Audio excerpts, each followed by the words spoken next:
Welcome to Human Risk, a podcast dedicated to the understanding of human behaviour as a risk. Here's your host, Christian Hunt. Hello and welcome back to the Human Risk podcast. I hope you're all doing well in what are extraordinary times for all of us. Now, if you listened to the last episode of the podcast, you'll have heard me speaking to David Enrich of the New York Times about Dark Towers, his recently published book that tells the astonishing story of what happened at Deutsche Bank. And if, like me, it left you wondering once again why the banking industry seems to have so many behavioural issues, then what you're about to hear will help provide some answers. Because on this episode, I'm speaking to a leading expert on behaviour in financial services. Professor Elizabeth Sheedy is a risk management expert based in the Department of Applied Finance at Macquarie University in Sydney. Since 2012, her research focus has been risk governance, culture and remuneration in financial institutions. Unsurprisingly, as an Australian who specialises in behaviour, she's a lot of fun to talk to and she's got some fascinating insights to share. So please enjoy my discussion with Professor Elizabeth Sheedy. Elizabeth, welcome to the Human Risk podcast. Thank you so much for having me, Christian. It's my absolute pleasure. And look, you are somebody that I've wanted to speak to understand the sector that initiated my interest in this topic and my whole kind of human risk mission, which is the banking industry. And you focused on, I guess, put simply, some of the reasons why the banking industry has the challenges it faces. So I'm fascinated to understand why that sector seems to have so many problems that other sectors don't have. What is it about banking that it has these sort of cultural and other issues that cause these problems? Well, look, to be honest, I mean, I don't think bankers are the only baddies in town. I think you'll find lots of examples of misconduct in other industries as well. But I guess the situation's a little unique in banking for a number of reasons. I mean, one is that more or less everyone in society is forced to be a bank customer. You can't. It's not really a choice not to. You don't have a choice to avoid dealing with banks, and the products for many people are just really hard to understand. So many people are disengaged from the financial products that they use. And to be honest, it's just really easy to pull a Swiftie over them.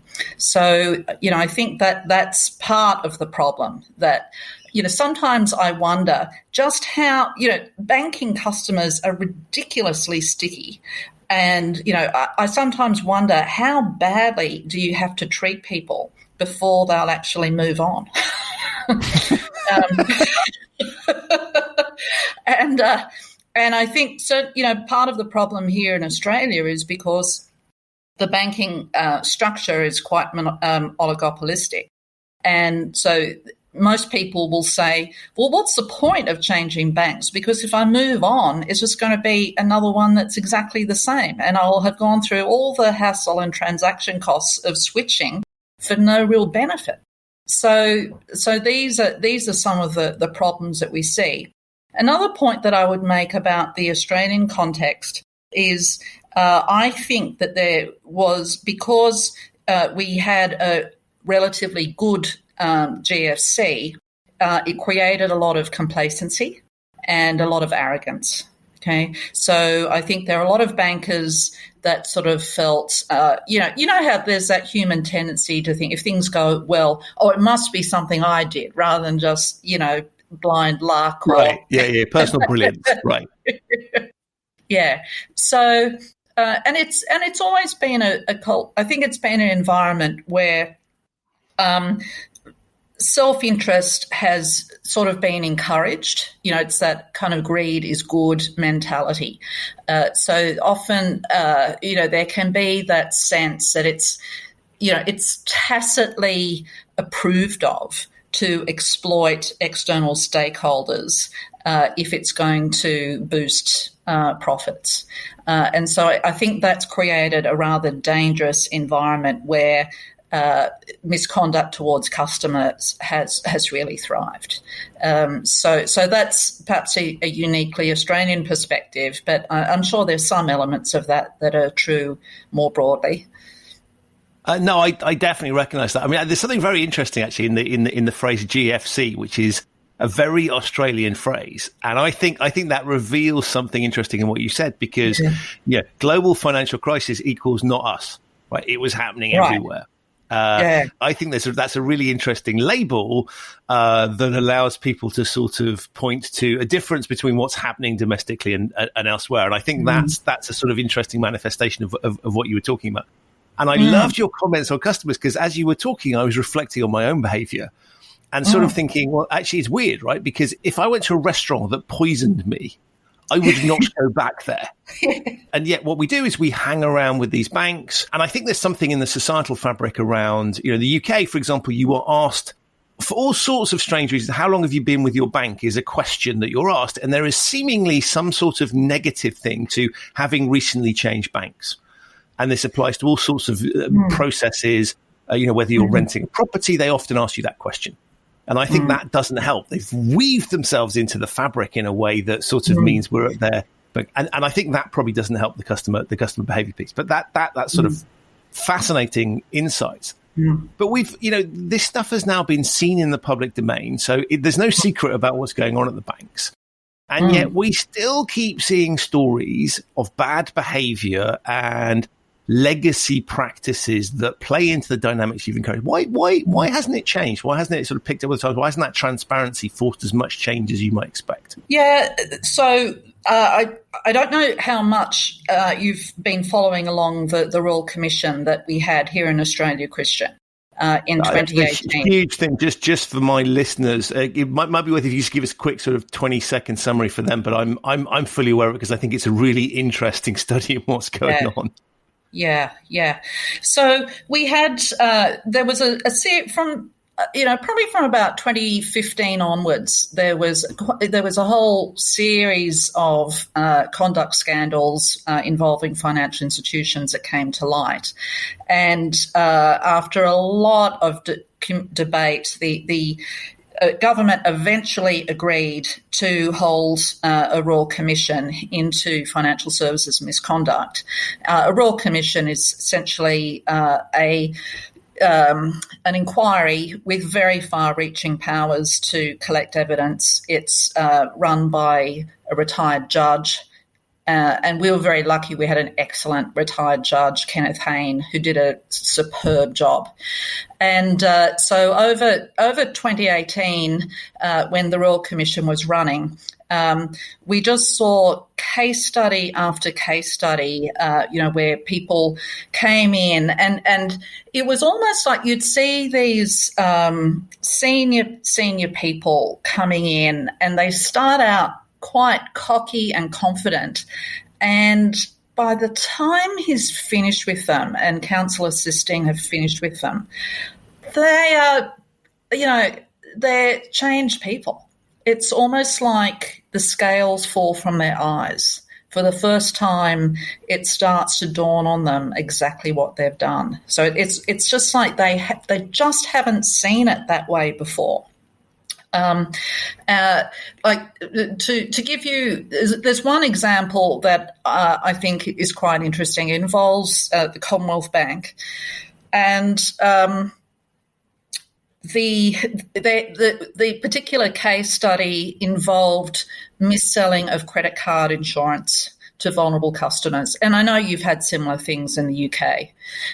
So these were products that you could only claim on if you lost your job, okay? But bankers were busy selling these policies to people who are unemployed already or students. So, I mean, there's no way that they could ever have benefited from these products. It was dodgy as all get out.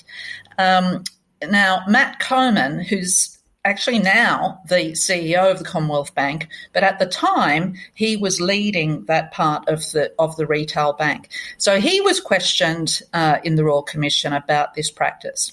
Now he claims that he actually was concerned about the practices, that he went to then CEO Ian Narev and he said, look, I think this is wrong. We're selling this dodgy product to the wrong people. He apparently Ian Narev said in response, Matt, you've got to temper your sense of justice. So even, we talk a lot about this idea of whistleblowing and, reporting up problems. But when you've got a CEO who's basically signing off and saying, yeah, it's okay to rob people blind, it's a tough one. Now, you could argue, well, maybe Matt Coman should have at that point walked out and said, well, I'm not going to work for an organisation that is so unethical. But he didn't, and he claims that, in retrospect, he looks back on that episode with shame. That sort of, you tell the story, and that is shocking. And even I, who am sort of slightly immune to this stuff because I've seen it, that's just a very shocking account that if you shifted the context to anything else, would sort of be seen as utterly appalling. And yet it's in banking, it's almost baked into the business model. Yeah. And it's sort of, there's a in order to generate the sorts of profits that shareholders expect to be generated, and for particularly, especially where you've got the sort of, the balance of profits being passed to employees versus shareholders, which is something I definitely want to come on to talk about later. It's almost like it's baked into the way they have to do business that there are these factors, and therefore you park what I might term normal considerations at the door. That's right, you do, and I think part of some of the issues that have created this are that I don't think the regulators have been sufficiently on the case, so that whenever problems have come out of the woodwork about misconduct, the consequences have been quite trivial. Certainly not in any way proportionate to the damage to customers. So that's a big problem that we've had, and really the regulators here in Australia have had, have really, it's been made very clear to them they need to lift their game. And to be fair, I think they are really changing the way they do business. So the regulators need to really, they need to be performing their role. Another massive issue has been lack of accountability. So, what happens is that when it comes to bonus time, it's been more likely for a CEO to lose their job than for them to lose their bonus.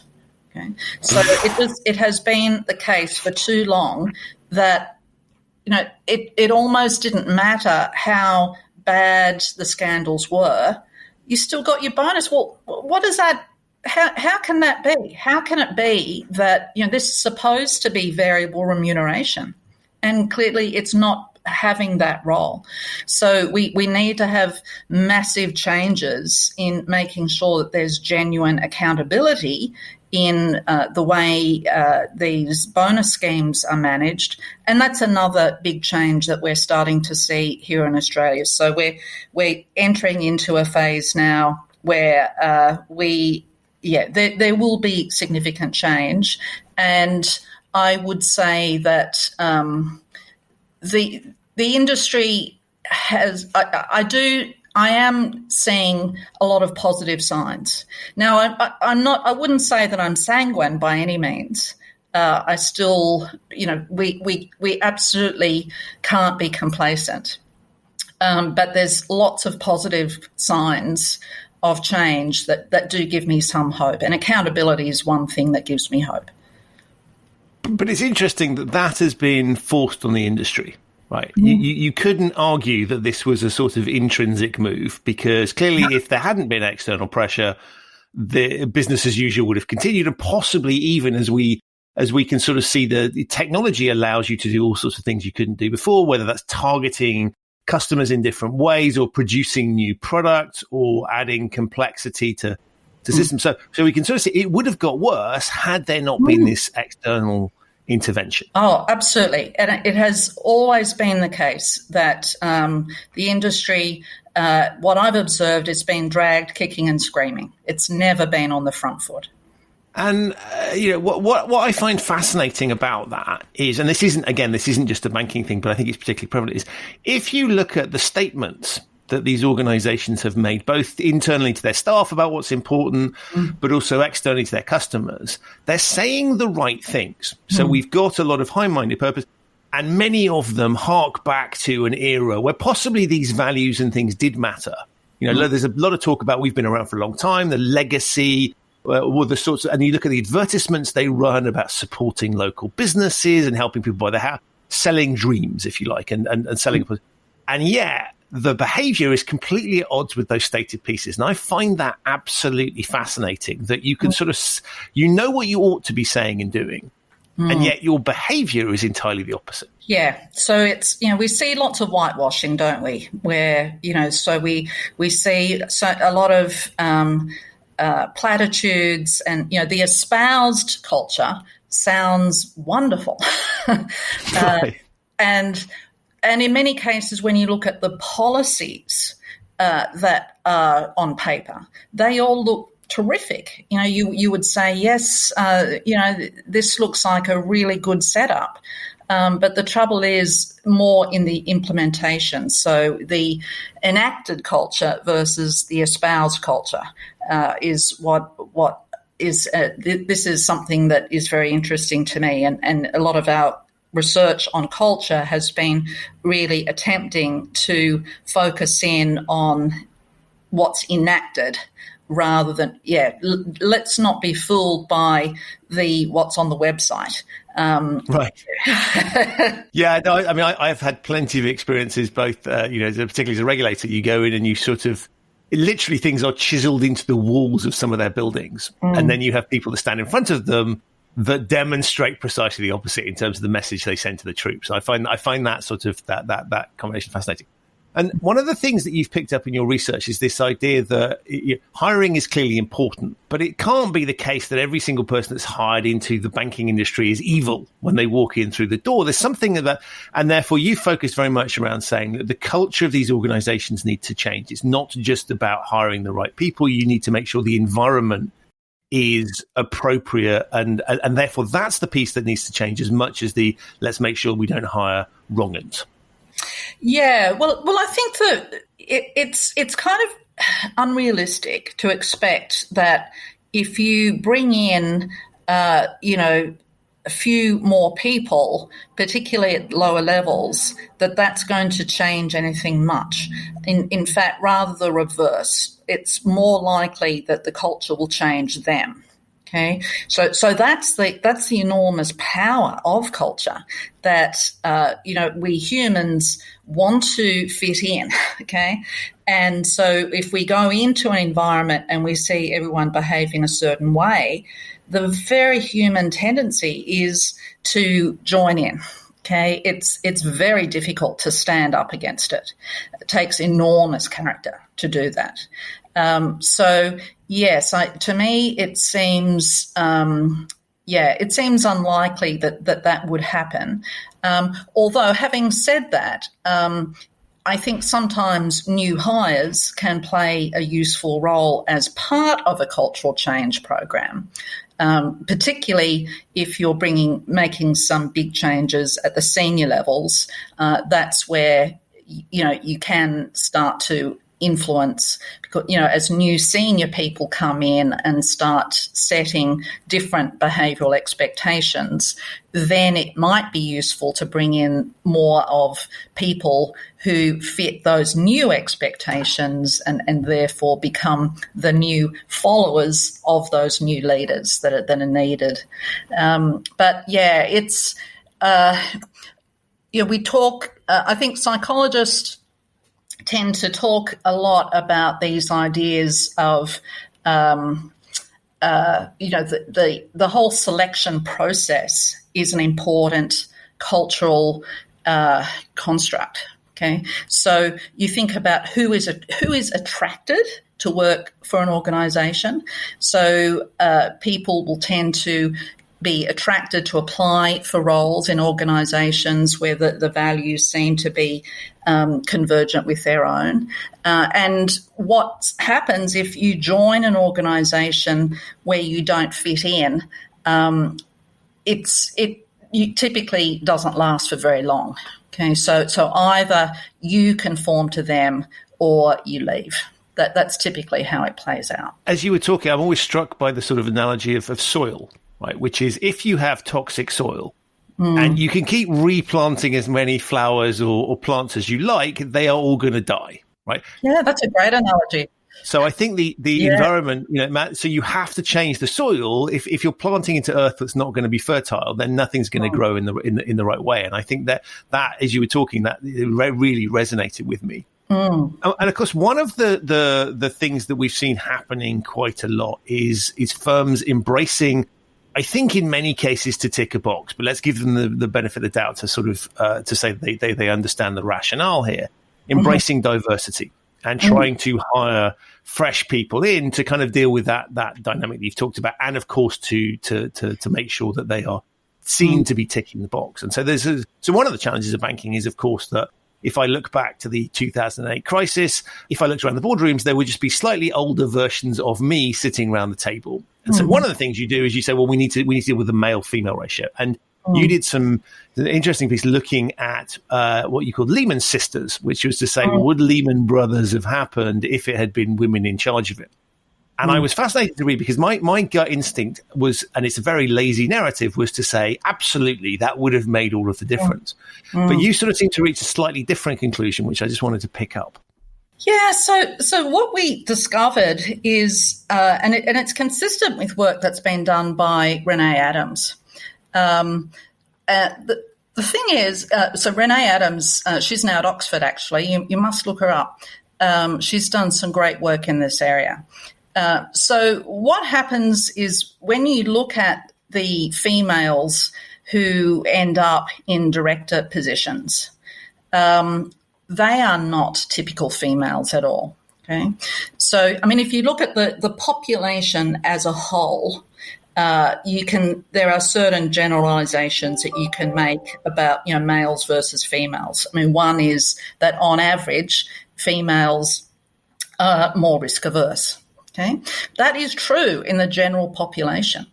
But if you look at the population of directors, it's not true at all. Okay, so the kind of females that make their way into director roles are quite extraordinary women. And in fact, they've had to almost outmen the men. So you'll find that those females are really more risk tolerant than the men. Okay, so that was a study that Renee did a while ago. And so I then wanted to look, I had a whole lot of data looking at staff throughout. I did a study looking at 7 of the world's largest commercial banks, 4 of the major banks in Canada and 3 of the major banks here in Australia, looking at their cultures. And so we had all this wonderful data looking at, and I had information about people's attitudes to risk. What we discovered was that the further you got up to seniority, the females became more and more similar to the males. Okay, so I guess you could explain that in a couple of ways. It's likely that perhaps a certain type of female was attracted into those senior banking roles, or that those women conformed to the cultural expectations that the men were creating and because obviously the men had been there a lot longer, and so they just adapted. Okay, so in either case, what you ended up with is females that were really not that different to males in their attitudes to risk. So unfortunately, it would appear that just by having more females on the team won't necessarily change things. Okay, so it is. I think it is a bit of a lazy idea. Diversity of itself is not. It's not a panacea. Right, because and that would presumably also apply to other forms of diversity. So clearly, and of course, what's missed there is cognitive diversity. There's a lot of fixation on what does the boardroom photograph look like, as opposed to the cognitive diversity that you would get from having people who think differently. And of course, and I always think when we talk about diversity, there's diversity and inclusion. And inclusion only works if you allow those people to speak up. So it's very possible to promote people into positions who won't say anything. And we can think of all sorts of regimes where that is the way they operate. Yeah. So, no, I would endorse exactly what you've said, Christian, that what we need is people who are willing to speak up, and those people come in all different shapes and sizes. Of course, I'm a great believer that women should be well represented in senior roles in banks, but my argument for that is just that they are just as deserving to be there as the blokes. So it's I sometimes, as a feminist, sometimes it bothers me that people always want to say, oh, we have to somehow prove that women are better than men, in order to justify them being there. Well, no. They have a right to be there just as men do. And whether it's a male or a female, what we absolutely need to make sure of is that people feel safe to speak up about issues. It's something in my teaching I'm spending a lot more time on these days, trying to get people to think about that process of raising issues and speaking up when things concern them. So, just as, Matt Coman tried to speak up, in the Commonwealth Bank, he raised an issue, but he clearly wasn't entirely effective. Okay. And, maybe we need to think harder about our influencing skills.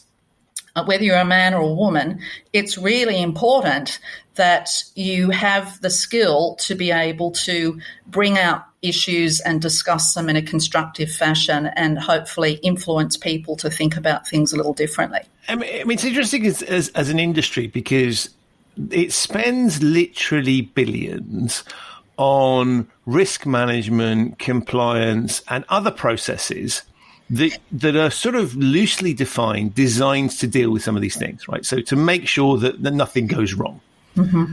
And so there's a lot of emphasis and focus on that. And yet clearly what we've seen is it's not working. And you might say even society is spending billions, including the regulatory and the cost to consumers and other people. And I'm fascinated that we have massive architectures out there that are clearly failing, internal audit, let's add that to the list, and auditors in general. That's clearly none of that stuff is working. And I find it really fascinating for an industry that has, is very clearly you can see there's been weaknesses in sort of financial risk management within these organizations. But for the amount of the sort of bang for buck, if you like, is pretty low in those spaces in a way that you wouldn't accept in, I don't know, the aviation industry, where if you were spending that much money on safety, you would expect to have a pretty clean track record. Yeah. Look, it's enormously frustrating that we haven't made more progress. And yes, I agree that, a lot has been done about creating all of these structures, things like 3 lines of defence. It's all the frameworks there, but yet somehow it's not living up to its full potential. Again, coming back to some of the cases that we've seen coming out of the here in Australia the last couple of years. Internal audit at the Commonwealth Bank were raising issues all over the place. Okay, there were multiple red flags, and yet it seemed like people weren't taking notice.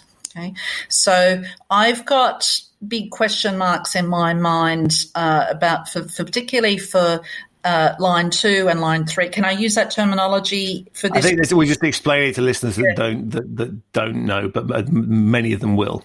Yeah. So in the famous 3 lines of defence model that is used in many financial institutions, line 1, the first line of defence is the business itself. Okay, so that the frontline business, they should be taking responsibility for managing the risks of their own business, okay, if they're doing their jobs. The second line of defence is the risk and compliance specialists, so people who have extra risk expertise, and they provide guidance, they provide feedback, they provide challenge, they ask questions of line one to make sure that they've thought through all the issues. And then the third line of defence is internal audit. And so the role of internal audit is to provide assurance of the whole structure that the risk governance process is working well in both lines 1 and 2. So what I see as part of the first of all, I think it's incredibly difficult to get line 1 to genuinely take accountability for their business. Okay, and they in a lot of the survey work that I've done, I've collected probably 40,000 survey responses from financial institutions, and I'll often ask people. And these are all organisations that supposedly have implemented 3 lines of defence. And I'll ask people in survey, so which one are you in the 3 lines of defence? Line 1, line 2, line 3, or don't know? And typically more than half of people will say they don't know. Okay, so, and if you ask them more questions about accountability, it's clear that people in line 1 who should have that accountability are just not getting it. So there's a big problem there. And then I think if we look at lines 2 and 3, I think in many cases they just don't have sufficient influence. Okay, their voice is too weak within the organisation, so it's definitely not as effective. The whole system very often is more form than substance, and that's why. And to me, the solution is we need having a strong, rich risk culture would help to make all of those structures work to their potential. Okay, and at the moment, I don't think there's very few, if any, financial institutions that have really been able to achieve that. So we're still working to get to what you would call full risk management maturity. I think we're making progress, but we've still got a long way to go. And all of that resonates with my own experience. So there was I was chatting to when I was in the industry, chatting to someone in the US who was first line, and he really wanted to understand this, and nobody had ever sat down and explained it to him. And of course, the moment you have to explain a risk management framework to someone, and it feels unintuitive or counterintuitive, it's not going to embed itself in their mindset. But anyway, he really wanted to understand it, so he got his whiteboard out and had drawn.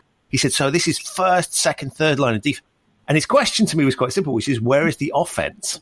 Which I thought was a brilliant question. He was literally looking at it in sort of footballing terms and wanted to know where was that opposite thing, and sort of, had convinced himself that he was the offense, which I thought was really interesting as a piece. But I look at that model and say, it looks really good on paper.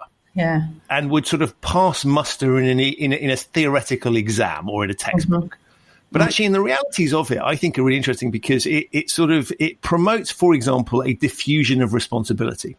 Mm. So, I don't need to bother looking at this stuff because someone else has that covered. And particularly when you look at risk and compliance and you say, well, I presume the reason that we spend millions, if not billions, on the compliance function is to make sure that we're compliant. So they do that. I don't have to think about this thing.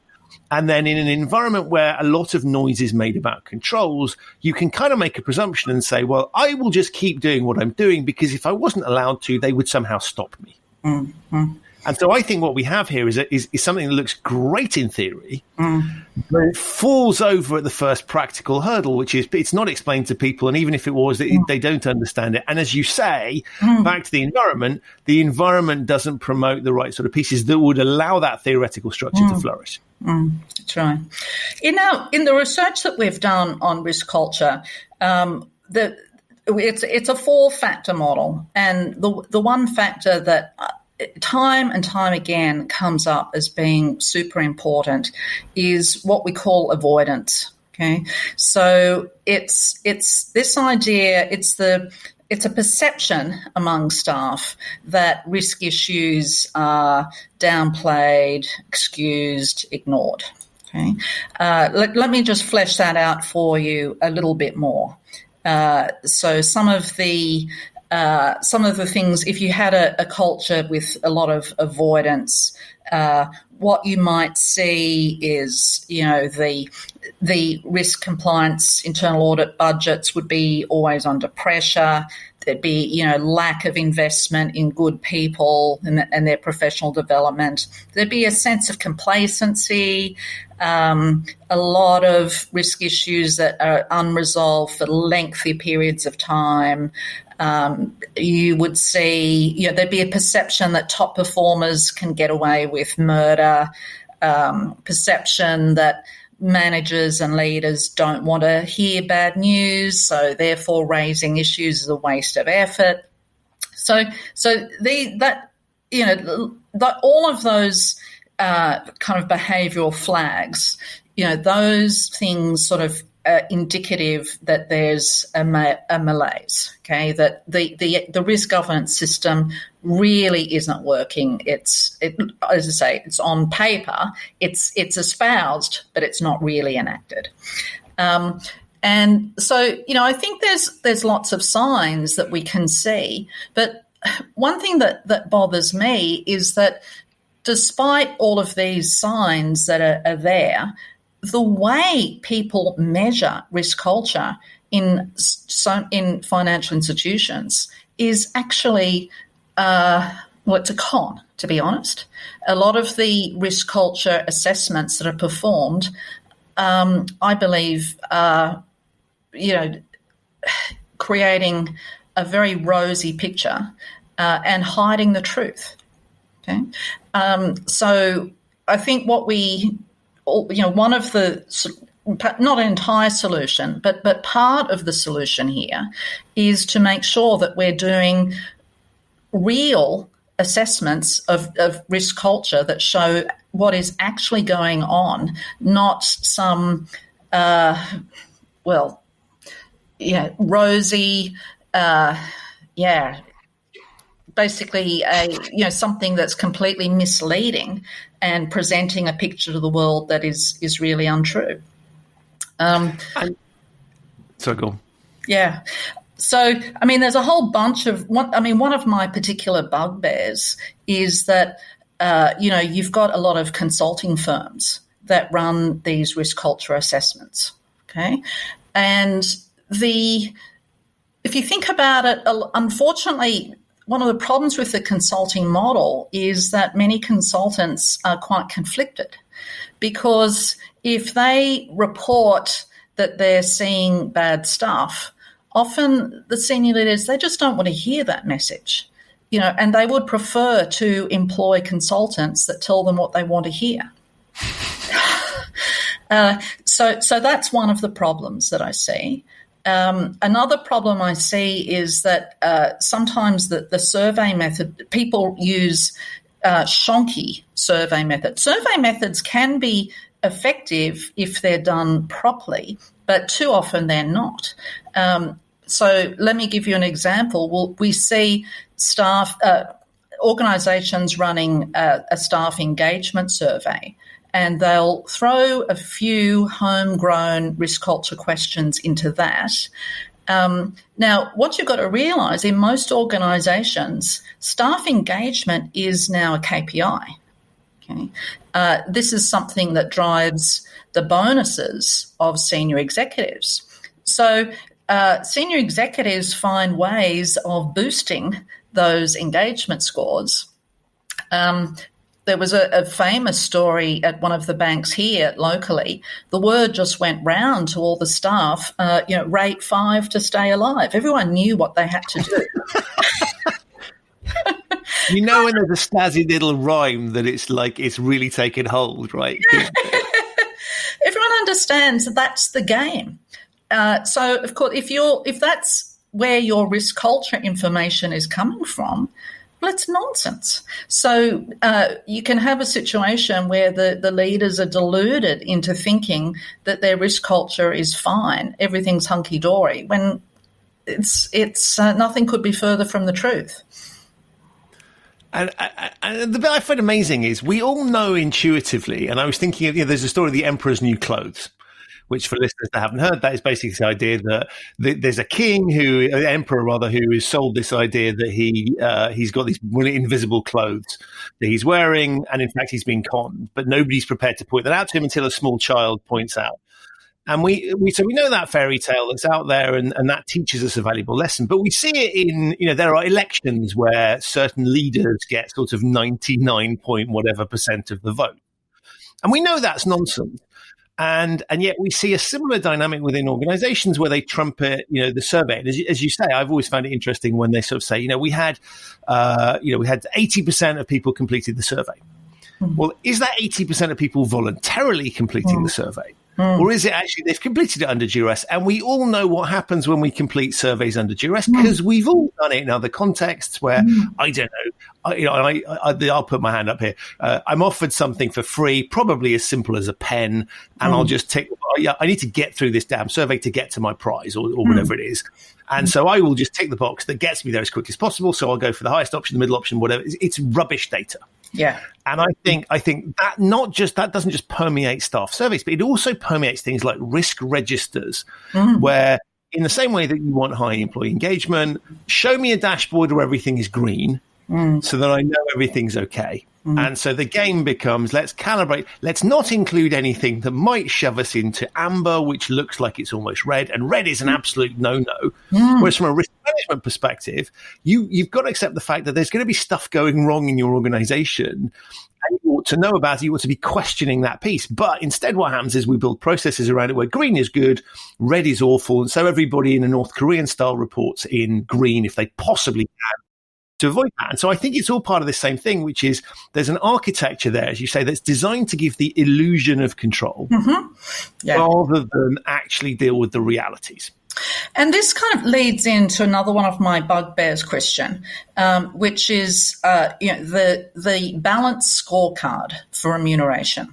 Okay, now this is one that, again, it's a real emperor's new clothes story, because it sounds so good in theory. Okay, so the basic idea is that rather than having your bonus linked just to short-term profits, that we have a range of criteria. So one of the criteria might be customer outcomes. Another criteria might be culture. Now, that sounds great, and it sounds like it could be really helpful in creating organisations that are not so focused on short-term profits. But the problem I see is that those other criteria are really difficult to measure in the short term. Okay, so let's take customer outcomes, which, we can all agree that's an important consideration, but the problem is in the measurement. So we've seen the use of things like these net promoter scores, which so if you're familiar with this if you've been onto your bank's call centre, and they'll say at the end, stay on the line and complete a short survey about your experience with the call centre. Okay, and so you give a quick rating. And if you've had a pleasant interaction with the call centre staff, then of course you'll rate them high. But does that really measure whether the customer is getting a good outcome? It may be that person in the call centre just in a very charming way sold you a product that is completely at odds with your interests. And you probably won't realise that for another 5 years. Some customers may never realise it, yet they still give them a high rating. So, customers are not the right people very often to judge whether they're being screwed or not. They just don't know. Right, because if they knew they were being screwed over, they wouldn't have signed up for the thing in the first place, right? Yes, exactly. So, I guess my point here is that all of the things like customer outcomes are incredibly important, but you just don't know about that information until enough time has passed for complaints to come out, for regulators to do their job. That takes a long time. So I actually, all of the work that I've done on the balanced scorecard suggests that, in fact, it doesn't work. Okay. And in fact, I think there's a real danger with the balanced scorecard that, again, it can create that impression that, everything's fine when it's not. And it can actually encourage more gaming behaviour and, a sense among certain staff that don't have their hearts in the right place. It almost suggests to them that this is a game that they can exploit for their own self-interest. It encourages bad behaviour, I think.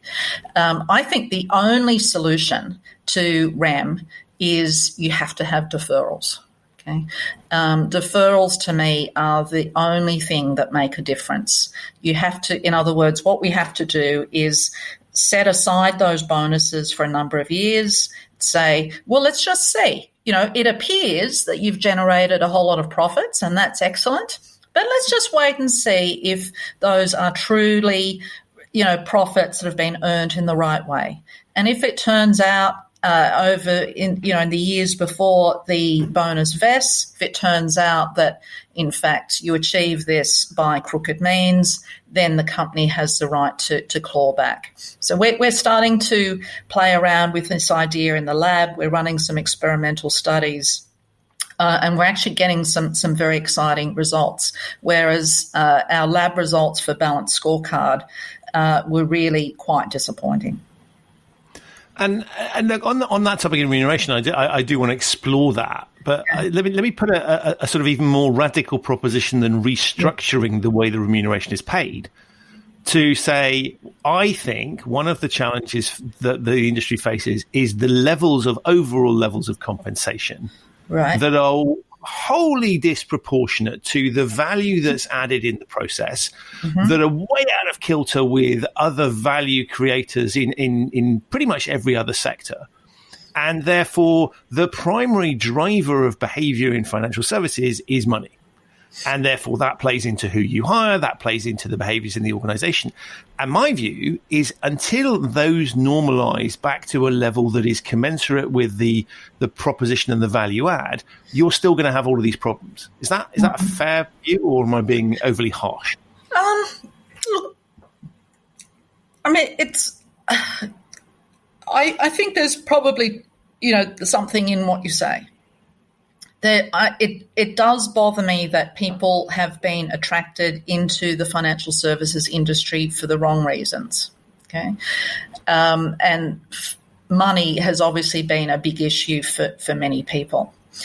If you only offer fixed salaries, though, so are you proposing that we should only offer fixed salaries?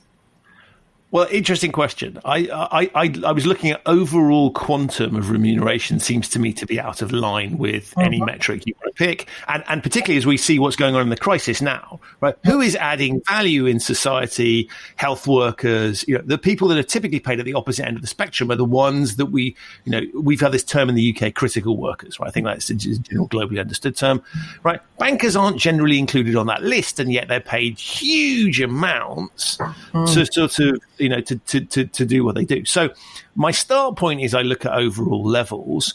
I understand the power that variable remuneration can have in terms of acting as an incentive both ways. But I start with overall levels, and then I move to say, I would question, for example, in compliance and even at the regulator, I got paid bonuses. That seems to me to be a conflict of interest. So I think there are roles within those organizations where it certainly makes sense. And it'll help deliver. But yeah, my start point was overall levels rather than necessarily question the variable piece. I'd be interested in your views on both. Yeah. Look, I suspect I'm not sure that I've got a whole lot that I can usefully say on that topic. It's not something I've done a whole lot of thinking about. my initial response is I can't disagree. So, sorry. Who would, in a way, whenever you look at remuneration structures, one of the things you have to consider is the self-selection effects. So who are you going to attract? Okay, and those are pretty powerful. Sorry, is the sound bad? I've just got a helicopter flying overhead. No, don't worry, all good. Got a television station just nearby. It's the Channel 9 News. Yeah, so self-selection effects are really quite important when you look at remuneration structures. If you own what we have been noticing is, and we're not the first people to notice this, I should say, other researchers have found it too. If you only offer fixed salaries, there is a danger that you will attract people who are of lesser calibre. Okay, and we have definitely noticed that. So by having the variable, if you think about the kind of roles that bankers do, you're going to attract better bankers by offering them variable rem. Okay, so people who are good, or at least think they're good, will tend to be attracted into those roles. So that is an important consideration. Circling back to the issue of gender diversity, another interesting thing that we notice with those self-selection effects is that a lot of women they find the variable rem unattractive. Okay, so this was an experiment that we did using students. So they're people who weren't already working in the finance industry. They were just a pool of mainly undergraduate students. And because we were really, in this particular study, we were interested to understand more about who would be attracted to get a job in a bank. Okay, and what we noticed is that the females didn't go for the variable rem. They tended to be more attracted to fixed rem. And I think that's probably consistent with previous research that's been done, is that a lot of women don't like highly competitive environments. That's a turn-off for them. So I suspect that what has happened is that by offering variable rem in banking, you've attracted a lot of males, and you've also, and so perhaps that's part of the reason why we've, in many cases, have quite a masculine banking culture. Using that term in its kind of stereotypical sense. Not to say that all men have that characteristic at all, so you've attracted a lot of men. You have attracted people who are good at playing that particular game, okay, and they are attracted into it because they think they can succeed in that environment. So, it's an area, I think the whole remuneration issue is something that we need to do a lot more thinking about and research into. And, I mean, do you think, back to my sort of piece around regulators receiving bonuses, compliance receiving bonuses, do you think there's a conflict of interest in that? So it would depend, So then the question would be, on what basis is the bonus given? Okay, that's always the problem. Right. Because clearly if you've stopped things, because occasionally or potentially very frequently, you will have to do things that are not good from a profitability perspective, right? Mm-hmm. So pure short-term profitability would say, let these deals go through. Mm-hmm. Long-term smart thinking would say, actually, it's a good job you have stopped that because you have mitigated a risk. That's right. And the way typically it's very difficult to sort of prove a negative in some respects, that the alternative is the sort of opportunity cost narrative. of, you prevented this from happening and that saved us billions and therefore we're going to reward you. So it's very difficult to prove that. So typically these things tend to be structured around profitability or some element that isn't variably related to the performance of that individual. It's related to the performance of the broader organization. Yeah. And the moment you start doing that, there's a conflict of interest, I would argue, between your job to restrain, control, and manage the risks and the people who are trying to do the opposite, right? Which is push the envelope. And I totally get that, and I think the argument for fixed salaries is much stronger for people in those roles. Yeah.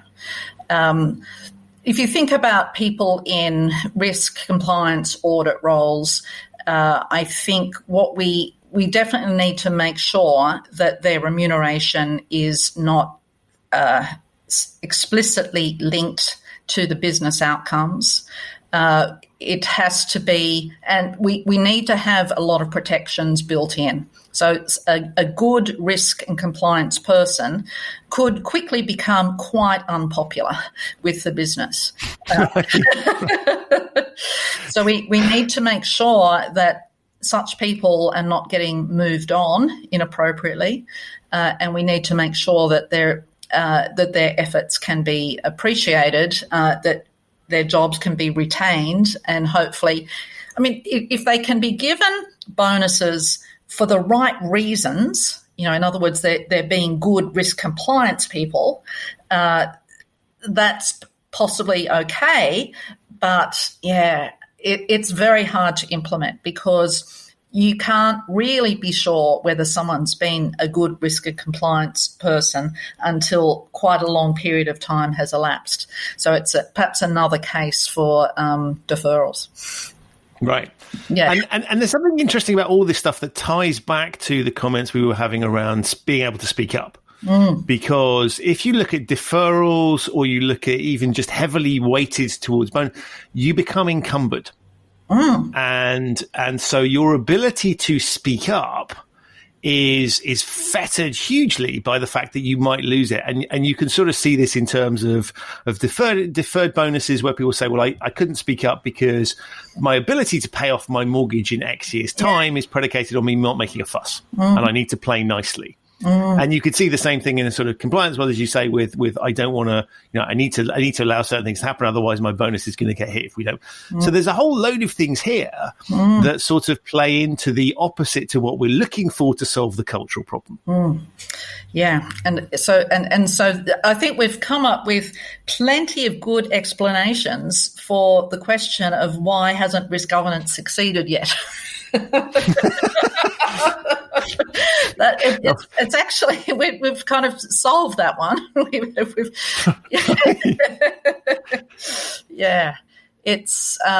There is risk management is just bloody hard. All of the incentives, all the behavioural biases tend to work against it. To get it right is kind of a superhuman effort. And look, final question from me is, how do you see, and we've avoided the topic pretty much throughout the whole conversation, but how do you see the current, the coronavirus is obviously having a massive impact in all sorts of ways that we're, probably nowhere near even beginning to appreciate. And again, this is one of those ones where the impact will be longer term than I think any of us might be able to even predict. How do you see that what's going on at the moment, to the extent that you can predict, and I recognise the dangers of that, impacting some of these dynamics that we've talked about? Yeah. So, look, I would hope things like the coronavirus are good. They're good for risk management in the sense that it highlights how useful it can potentially be. So it's clear that a number of organisations and governments have been caught flat-footed. Okay, they haven't done enough contingency planning. They didn't see, despite the fact that really pandemics. It's not outside of our experience. There were 3 pandemics in the 20th century. In the early 2000s, there were all of the concerns about the avian flu. Have you seen Bill Gates's TED Talk from 2015? Yeah, it's amazing, right? That's right. And he was urging everybody, then he's saying, this is going to happen. We're going to have a pandemic. Get ready. Yet too many people just didn't heed his advice. And it highlights that we humans are very bad at dealing with these relatively low frequency events, and perhaps it will help people in risk roles to prove their worth and to say, well, if you had listened to us more, if you had allowed us to do more contingency planning, we might have been able to get through this crisis better. Okay, so I think any time you get one of these events happening, I do see good coming out of it in that it enhances the role, it clarifies the benefits of risk management as helping organisations to survive. So, that's how I would see it. It's certainly in the teaching that I do. I love these sort of events. I normally find it really hard to get students engaged in the topic of risk management, but anything like this, and they are immediately much more on board with the concept. It's far easier to motivate the whole idea of risk management and risk governance. So that's the silver lining, if you will, to what is a horrible experience for many, many people. Well, I think that is a lovely note on which to finish. Thank you so much for your time. So many things I would love to explore with you and kind of dive into deeper. Yeah. But time obviously doesn't permit. Maybe we can have you back at another occasion to kind of explore those further. But look, thank you very much, firstly, for being on the podcast. Sure. And secondly, I think for the research that you do and the way that you approach it, I think is incredibly valuable. We've seen the scale of the problem. Yeah. And I think having people spending their full time thinking about these things is helpful, because it's very clear that people within the industry and broader society don't have the bandwidth or the capabilities to think about that. So I think you're performing a very useful societal task. So thank you for that as well. Thank you so much for that, for all of your interest, Christian. I really have enjoyed the opportunity to chat. Pleasure. Thank you. That's it for another episode of the Human Risk Podcast. My huge thanks to Elizabeth for appearing and to you for listening. If you want to find out more about her research, you'll find links to some of her key pieces and other interesting articles in the show notes. If you're not already a subscriber to the Human Risk Podcast, you'll find it on all the major podcasting platforms. As ever, if you have got time to leave a review, that's incredibly helpful. It keeps the profile of the show up, allows other people to find it, and means I can continue to attract the kind of high-quality guests I've managed to get thus far. If you're interested in more human risk content, you can find the Human Risk newsletter and the Human Risk YouTube channel linked in the show notes, and more information is available at human-risk.com. I'll be releasing another episode of this podcast very soon, but in the meantime, stay safe and thanks for listening.